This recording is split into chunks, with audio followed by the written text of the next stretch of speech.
So we're going to run through a series of tasks, but before we do, I want you to take a look at the homepage. Okay. You don't need to click on anything, or preferably don't click on anything. Just take a look around, and let me know if you can tell what Insurr is based on the homepage. I mean, you kind of know, but yeah.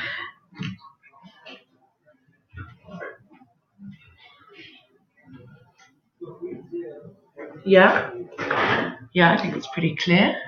What aspects of it are suggesting to you?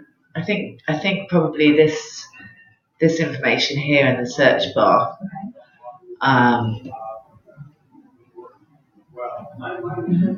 I'm just wondering if I don't know if I was an insurer, would program title mean something to me, or would you rearrange that? Do you know what I mean? Mm-hmm. So start with coverages. Yeah. To me, as a non-insurance broker, I think it would be clearer if coverages was at the front. Mm-hmm. Okay. Is that the only thing? Is that the main thing that signals to you that this is for insurance brokers? Yeah. Okay. Okay, so our first task is a colleague of yours has referred you to Insurr. Okay. We're going to pretend you're an insurance broker. Okay. And you're going to sign up for a membership. Okay. What would you do? And as much as possible, if you could think out loud so that so we can hear what you're thinking. Okay. And why you're doing certain things. So I can't see sign up. So I'm going to click on member login and hope that it takes me.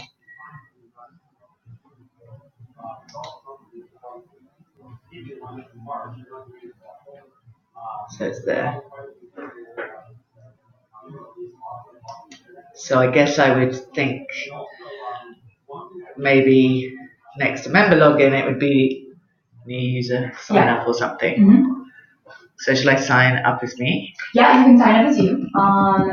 We'll need to check an email. So whatever email you choose, yeah.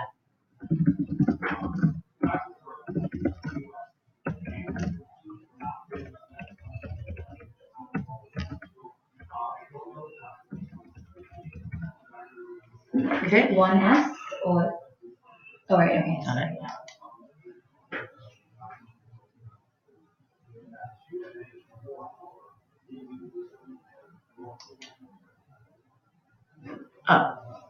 Oh. Interesting. Already a member. Okay, I'll use that one.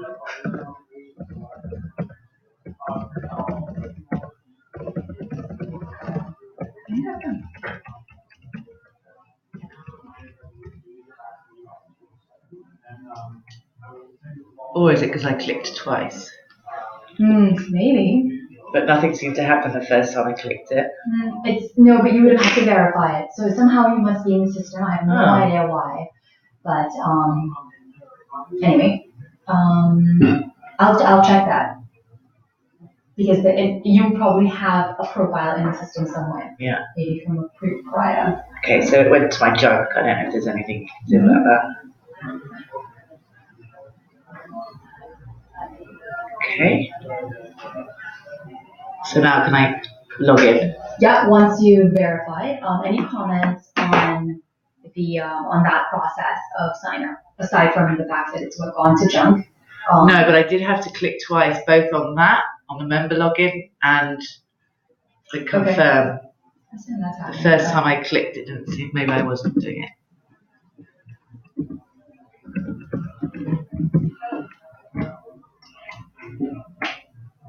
Okay. So the next thing we're going to do is we're going to perform a search. Okay. So clients come to you looking for insurance for their drone. Okay. Well, you already have a membership. Okay. So perform a search in Insurr for drone insurance. Okay.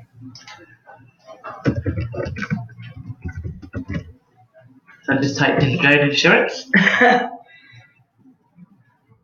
Okay. And I just pressed enter as well. I didn't click on the search. Yeah. Okay. So interestingly here, What we noticed actually on testing yesterday is that insurance needs to be a stop word. So actually, if you put in drone, you get a list of results, like more results. Ah, okay. Yeah, you can try it if you're just curious to see what that looks like. But that's a bug that has come out because insurance, like, it needs to be combined. What if I put drones? It will be the same. Sure. Yeah. So I naturally wrote drone insurance. Yeah. Yeah. So that's something that we need to just tell the system that insurance would not pick up for a word that it needs to see. Okay. Yeah.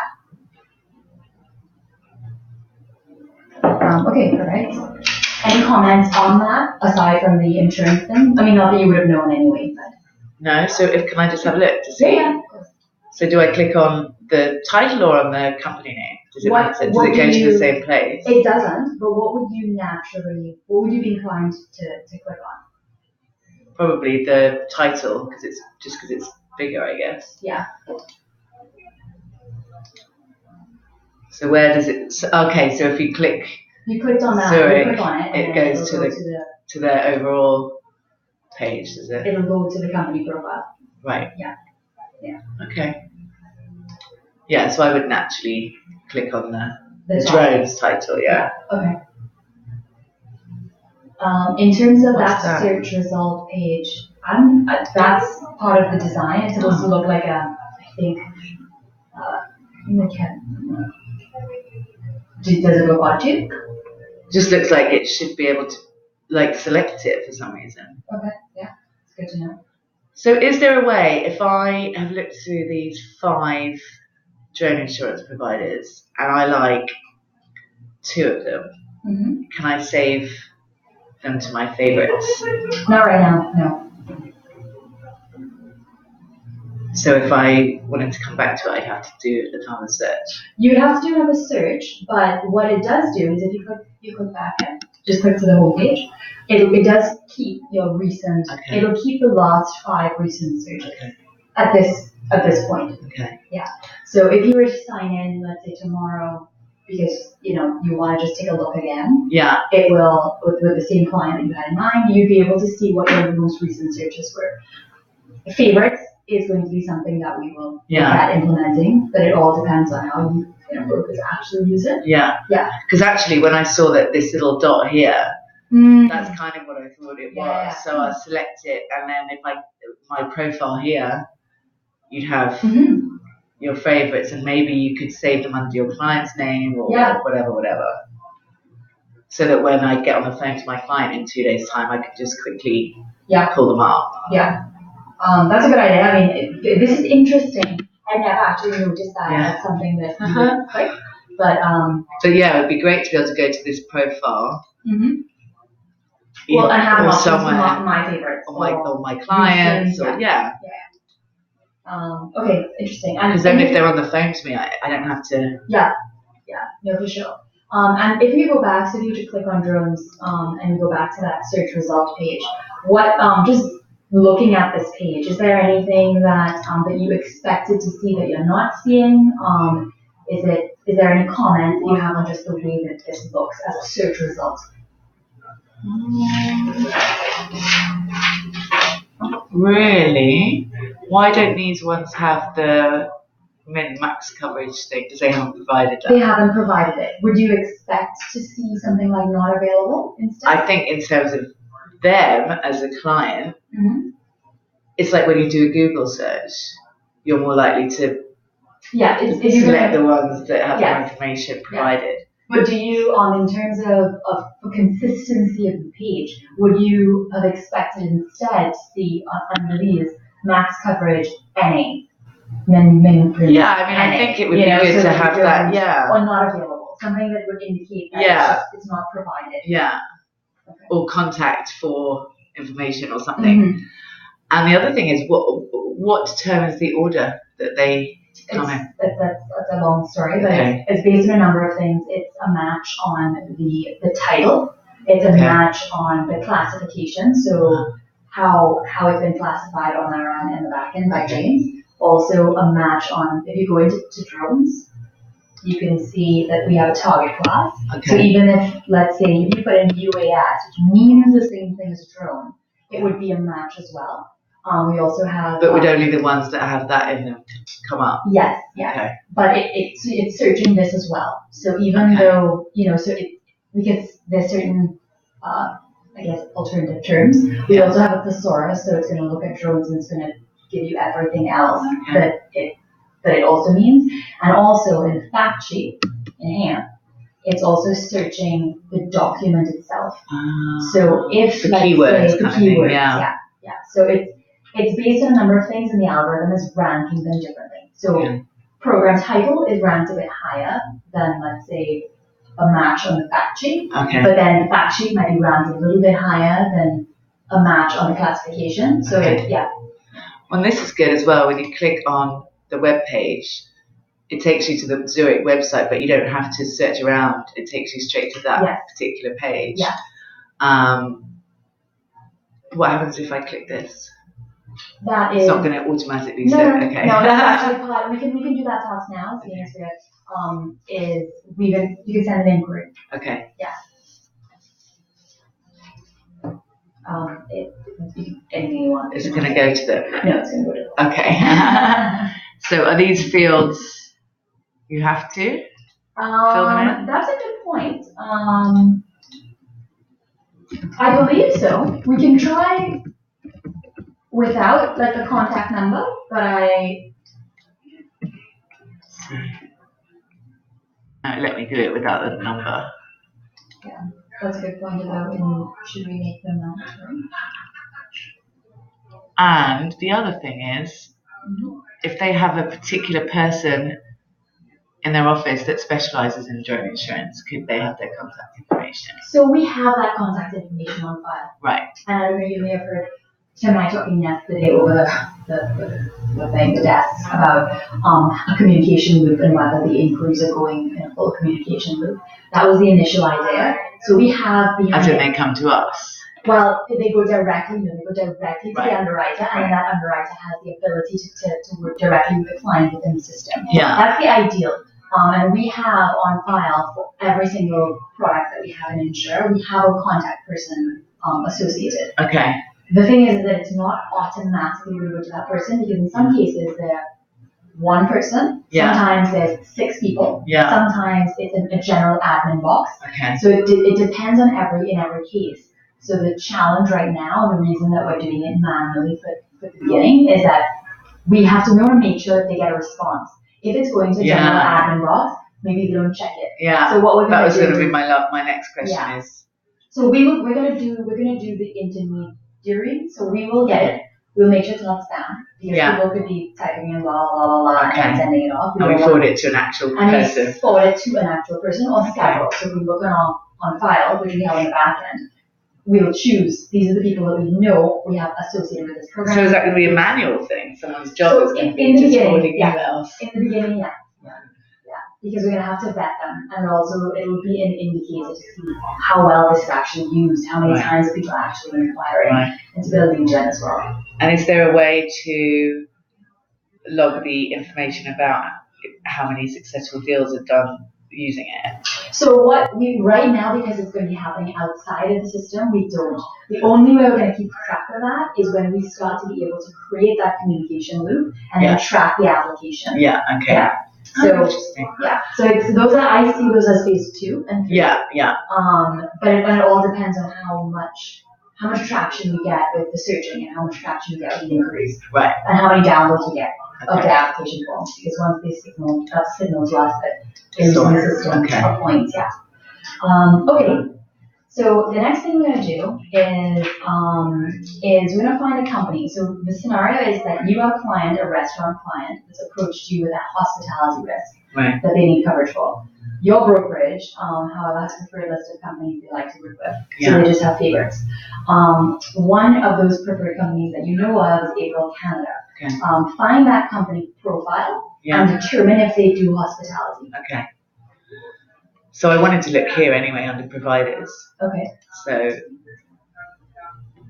I'd either do that or I'd just type April. Okay. So there they are. But I also want to just try it the other way, just out of curiosity. Mm-hmm. So if I type it in here.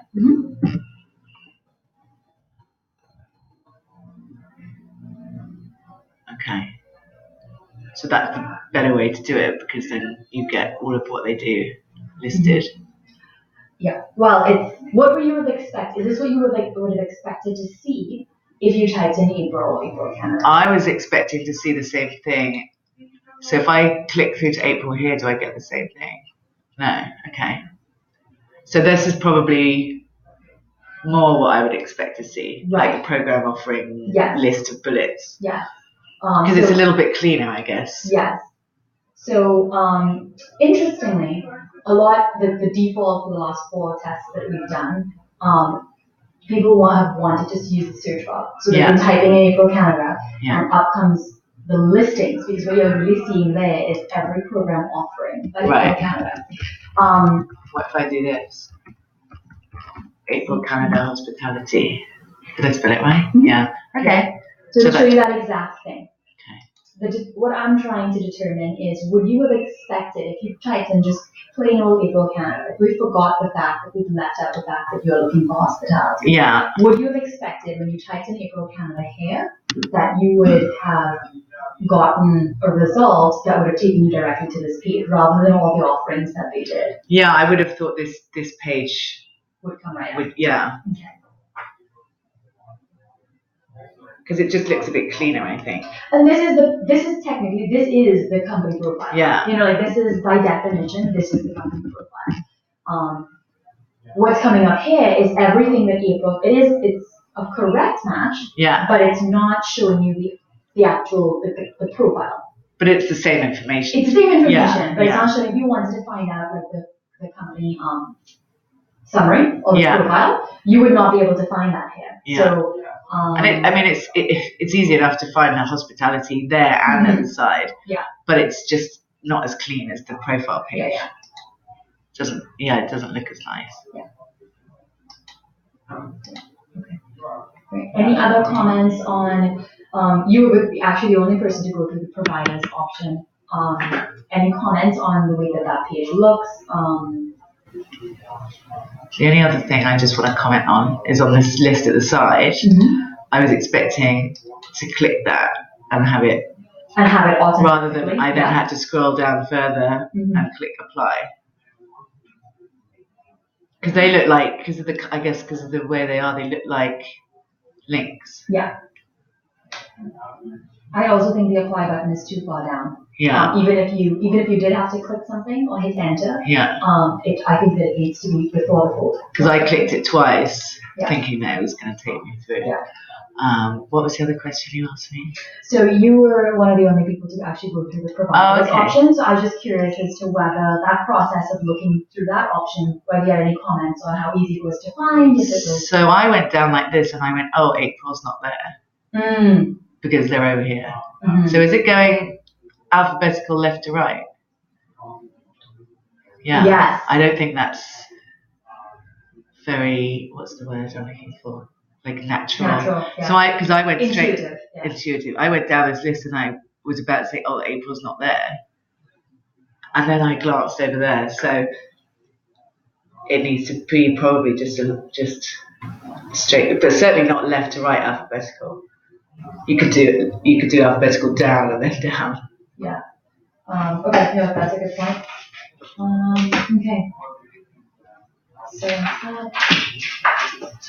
Okay. So we have another scenario where we're going to search for a product.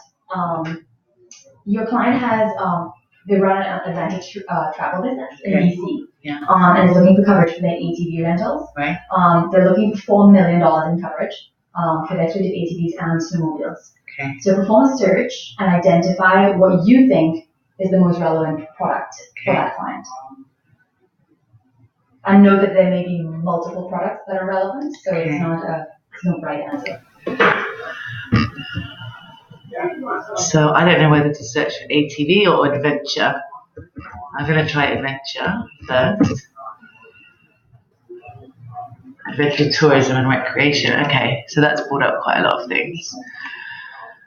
So then on the left hand side, I'm going to select travel and tourism.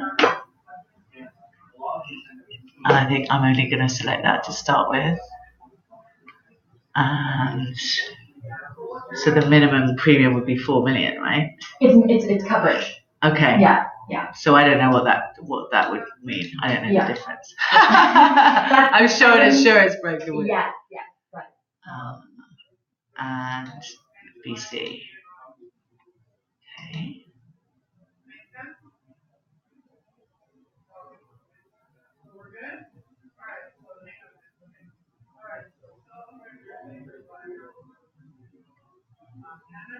So, I mean, I'll probably just pick the top one because it's got the information about the coverage. Mm-hmm.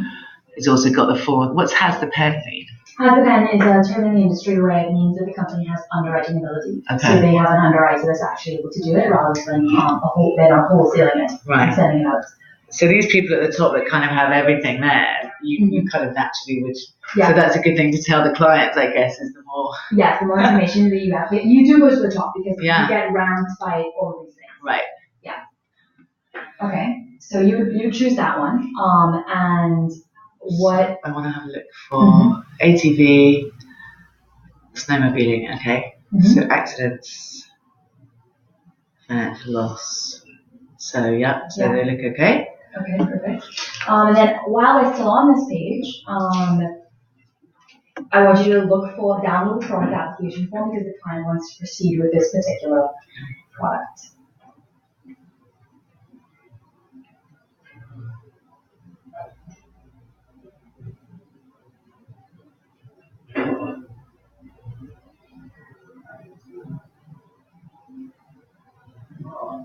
What are you thinking? I'm thinking the names of them aren't very. I'm having to read the names of. Is that what they've called them? And they this is what they call them. Yeah. So this is it would be much easier if it said application form for coverage or whatever. So I'm going to guess it's this one. Well, the funny thing is all of them are applicable. Okay. So a broker. Now it's interesting. A number of people have said the same thing. They work for Insurr. It'll come out in user testing with brokers, whether it's clear because they know it. They know it in many cases that sometimes for an application you need 6-7 forms. Right. So every single form on this list is actually relevant. So they would actually, except the supplemental forms, they would probably choose because it's very specific. The supplemental forms is where you get really specific. So one of them is for skiing, this one's for ATV and snowmobiling. Okay. So the thing is that even though you don't know the insurance industry, if you were to go back to that page, what do you think would make it easier? What were you expecting to see that would indicate this is the application form or this is what I need? Yeah. And these ones are optional. You know, what are the things that you I think the fact that it's kind of listed and it's kind of bunched together in a way means you have to look fairly carefully. So, you'd almost want to, instead of having them like this, you'd have just the fact sheet button. You click on that and there's one or two or however many fact sheets. Then another button that says application forms. You click on that and it lists all of them. Because it just looks, you have to kind of scroll through, and I'm sure some of them have even more than this. Yeah, some of them have 10. So some of them only have 2. I'd almost take that off and just have the buttons and even maybe that going across. Fact, FAQs, application forms, web page. Yeah. And maybe like even larger and across the bottom. And then when I click on app form, it has the list of the different ones. Okay. Yeah. Okay. Just because if there were any more than that, it could take ages to scroll through. There are instances where it also makes the page really long, really long. So, because they've got even more there. Yeah. And these could go under their application. Yeah, I mean, that's where the supplemental is where they're not actually a required application for themselves. However, that's where it's kind of at the discretion of the broker. They're going to look at that and they'll say, well, my client is actually a rock climbing wall. So I need to send it in with this supplement as well, But you can have the supplemental form button inside the... Well, the thing is, it depends. It might have to be separate. It might need to be a fact sheet button, application form button, supplemental button. Either way, I think. They're just sort of tidies it up. Because I mean, even these ones, how many is there? Like 15 or something. It's quite. I'm sure some of them have a billion. Yeah. Some of them have a lot. Can you go back to that the one that you were just on? The original one or this No, one? this one. Yeah. So if you go to this section here, target class. In general, what do you think about this page? You know, like it's a fact that there's a lot of white space on this side. Yeah. Is there anything that comes to mind? Do you think that something's missing? Do you think that it's, you know, does that bother you at all? Could you do it more in a kind of table form so the coverage is kind of in this? Do you see what I mean? Mm-hmm. So you're filling this white space and you don't actually have to scroll down quite so far. Like if I open the page, then it's kind of in front of me. Mm-hmm. Yeah, so it's very nice of them located. So people come,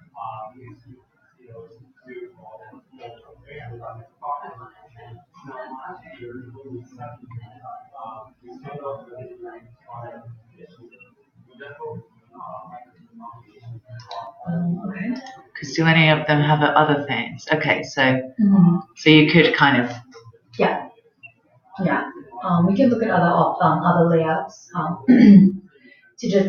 But because they've got long sentences, that fills that white space up. It's just if they just have a list.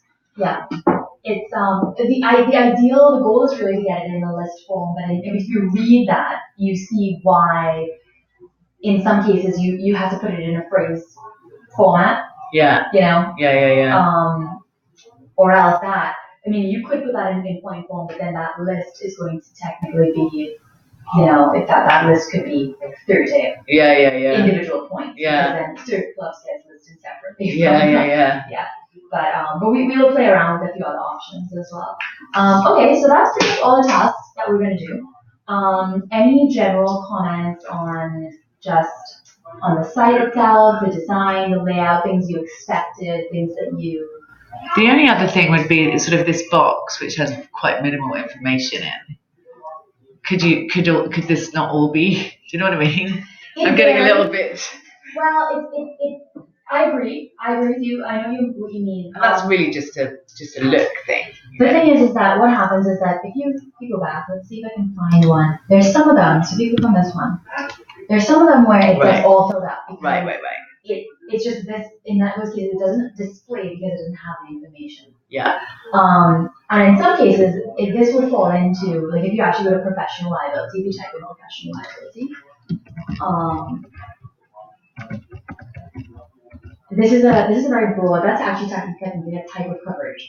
Right. It's not for a particular client. Yeah. So sometimes the classification can be multiple. Like 3 is actually not bad for professional liability. Sometimes it could be 8 because it's manufacturing. Every possible type.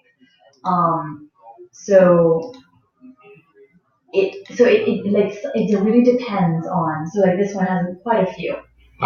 So the amount of content that's available for every single product is a little bit different. Yeah. So we need to find a design, like a layout that works with that fluff. Yeah. I mean, there's nothing inherently wrong with it. It's just prettying it up. Yeah, for sure. Which is kind of why I'm also getting Ali to look at. There's some inconsistencies with like the font size. Yeah. Slightly different here and there. Yeah. Slightly different blue here and there. Those kind of things we do tighten up a little bit, I think. Yeah. So yeah, this is the first round of testing. And then let's go to the home page. I don't know whether I would make the providers and classification a bit more. Yeah. I mean, do you want to drive people to type in a search? We do. Rather than go to classification and find it that way. I'll show you something. Because that works, I guess, because you wouldn't actually click. Yeah. Because that's quite small. The way that I'll show you one of our odd competitor. The thing is that a lot of the competitors, even the print directory competitors, what they do is that they don't have very good search, and they really force people to search by the actual categories. the Is it the classification. same thing then? Or not as... It's similar. It's very similar. Yeah, but it's not like that's pretty much. It just tells you the companies that do it, right, right? okay. And then you click into that company. The thing is, what I've through research with Old brokers, school. it's very old school. But also, what interestingly, all that's bullshit. It's actually not true. Right. So what they do is they get a list, they get a check off list, and then they literally just check it off. And they say, oh yeah, we do all these things. And the broker calls them up and be like, oh yeah, well I actually want to place fine arts. And like, oh yeah, actually don't do that. So it gets really frustrating, which is why we have a research team to do to the vetting. You know, if you don't have a document, then you don't do it. If it's on your website, you don't do it. Yeah. The broker is... It's a waste of time. It's a waste of time. But so this is how everybody else does it, where it's like very line of business or classification or company driven. Right. What Mike really wants to do is that we have a great search, and that's the whole point. Is that it's coverage to it. It's the type.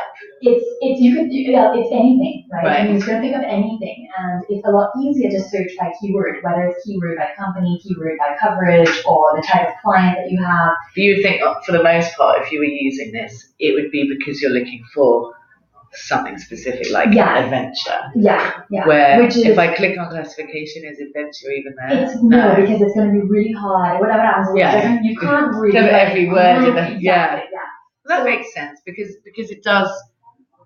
it does drive you to type it in, definitely, the way that it's laid out. So then I would say if that's the intention, then...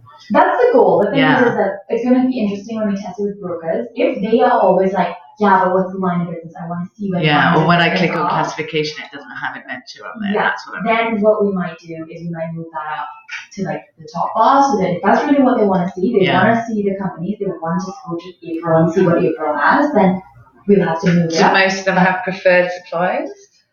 A lot of them do. So that might be something that they would go to the provider first and see if they do that. Yeah, they might. Which is why one of the things that needs to be addressed is the fact that if you were to type in that supplier, you need to make sure that company profile comes up first, so that they then can see it. Because that's just as easy as searching by provider. Yeah, I think it should take you to the same place. For sure. But I also think then that going back to having the favorites, if I've got preferred providers, I would save them into there as well. Yeah. The ideal would be, what we would like to do as well as a part of the second version will be we'd be able to white label it. So a company, a large brokerage like Hub, they actually have you have to be on the approved list of providers. Right. From Hub. Because they're so big. They have all the compliance teams. They're like, no, we don't deal with anybody but them. So then if I was from Hub, would you make it so that I could only see those people? Yeah. There would be like a blackout. Yeah. So what you could do is you can say Insurr, or the Chubb network powered by Insurr or whatever. Yeah. And therefore you get the same information, but we just cut out all the stuff. But that would mean that your brokers wouldn't make a mistake and go to that's good. But we don't know what the appetite for that is, because if it's only 5 brokerages that want to do that, I don't know what they're willing to pay for that to make sense. Okay. But you could then have a button under, if you run providers, this list here, I don't know, save to favorites. You just click it and it goes save to favorites, or drag and drop or something. I don't know. Yeah. And then what we've potentially be able to do is if that changes the search weighting for that particular user. Yes. So that particular user likes these 5. We make sure that every search result, maybe we'll show everything else, but we'll show these 5 first. Yeah. If they have anything applicable, we'll show these 5 first. Those are things that we're looking at for it's great. Next versions. It's really great. Yeah, good. I'm glad. Well, thank you. That's interesting. Tim was like, have you signed up?